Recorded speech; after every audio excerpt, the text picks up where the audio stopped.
ছোটোখাটো কাজগুলো দেখতে যে কতটা সুন্দর সেটা কাজে করার পরে বোঝা যায়। এরকমই একটা ফুলের ডিজাইনটা কিন্তু বেশ সুন্দর, অন্য কোনো ডিজাইন নাই, জাস্ট ফুলের ডিজাইনটাই। আর এই ফুলের ডিজাইনটা কিভাবে করেছি সেটাই আজকে তোমাদের সাথে শেয়ার করব।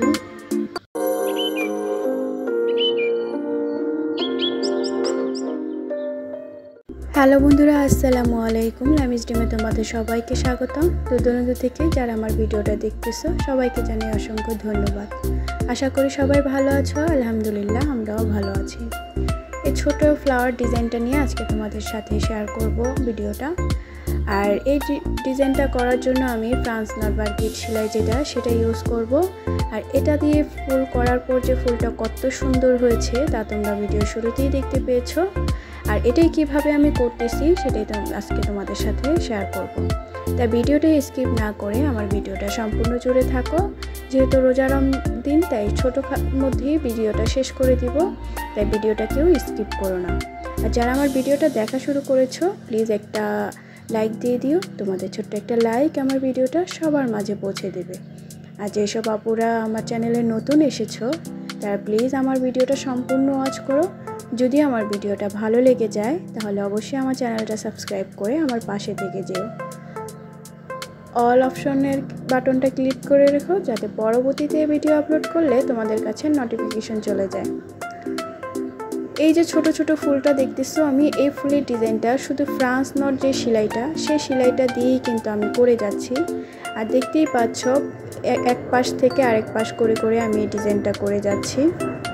আর সরি বন্ধুরা, আমি যেহেতু দিনের বেলা ভয়েসটা দিতে হয় তাহলে আশেপাশে অনেকটাই শব্দ শোনা যাবে, সাউন্ড। কষ্ট করে ভিডিওটা দেখে নিও আর ক্ষমার দৃষ্টিতে দেখো। আর আমি এটা সুতা নিয়েছি, একটা শেডের সুতা। আর এই সুতাতে দিয়ে আমি ফুলের ডিজাইনটা করব। আর এভাবেই কিন্তু এই যে আমি একটার পর একটা করে পাপড়ির ডিজাইনটা আমি করে যাচ্ছি।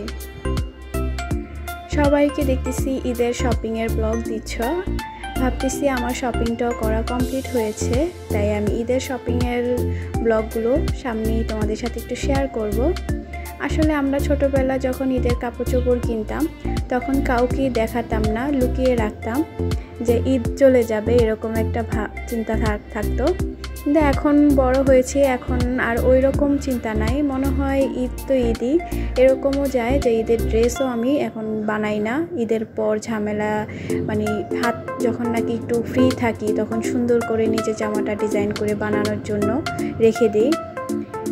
এবারও ওই রকমই হচ্ছে, আমার সবগুলো ড্রেসই কমপ্লিট করিনি, সবগুলোই রেখে দিয়েছি।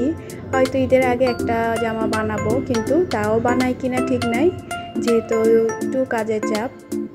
ঈদের পর একটু ফ্রি থাকবো, সুন্দর আস্তে ধীরে মনের মতো ডিজাইন করে জামাগুলো তৈরি করব, সেই আশায় রেখে দিয়েছি। তাই পরবর্তীতে তোমাদের সাথে ভিডিওটাও শেয়ার করব ঈদের শপিং কী করলাম আর কী কিনা বাকি আছে বা কী আসে বিষয়।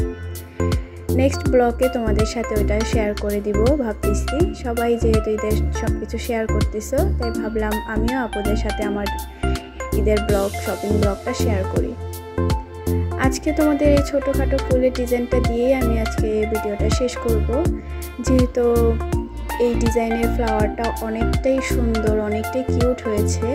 এই যে এইভাবেই পাপড়িগুলো আমি সম্পূর্ণটা করে যাব। দেখো, আমি অফ ক্যামেরায় বাকি সব কাজগুলো করে নিয়েছি। এখন তোমাদের দেখিয়ে দিব যে আমি পাপড়ির পরে যেই পাপড়িটা এঁকেছি সেটা একটা লাল কালারের সুতা দিয়ে আমি শার্টিং স্টিচ যে বড়টা সেই বড় সেলাইটা দিয়ে যাব।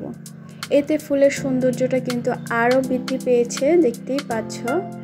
এখানে তোমরা যদি অন্য কোনো সেলাই দিতে তাহলে কিন্তু ফুলের ডিজাইনটা সুন্দর লাগতো না।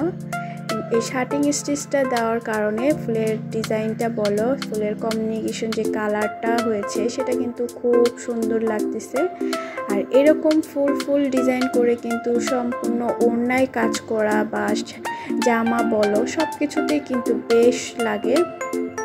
তাই তোমরা চাইলেই এই ফুলের ডিজাইনটা দিয়ে সুন্দরভাবে জামায় কাজ করতে পারো। আর এই লাল কালার সুতা দিয়ে আমি মাঝখানেও ফ্রান্স নট সেলাইটা দিয়ে কমপ্লিট করব। আর এই ফ্রান্স নট সেলাইটা দেওয়ার জন্য আমি চারটা করে প্যাচ দিয়ে আমি শুরু সেলাইটা দিচ্ছি। পাপড়িতেও আমি 4টা প্যাচ দিয়েছি আর মাঝখানেও। এভাবেই আমি সম্পূর্ণ ফুলের মাঝখানটা ভরাট করে যাব।